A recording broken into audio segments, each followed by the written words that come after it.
Okay guys, testing natin yung ginawa kong MDL, kinabit sa aking motor.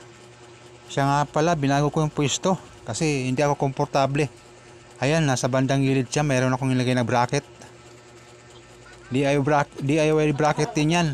Sabi ko sa'yo, walang ML, kaya yan eh. Ayan, ang paligid dito sa aking kinatatayuan, madilim. Titis natin kung talaga maliwanag siya. Ayan umilaw na siya. Ayan low pa lang, low. Ayan, low yellow. High. Ayan, high yun. Ayan, may ano pa siya, may hazard Ayos mga idol, success yung ating DIY. May diagram naman kasi doon sa box na binili ko, kaya madali ko naman siyang natutunan. May libreng tutorial naman sa box nakalagay.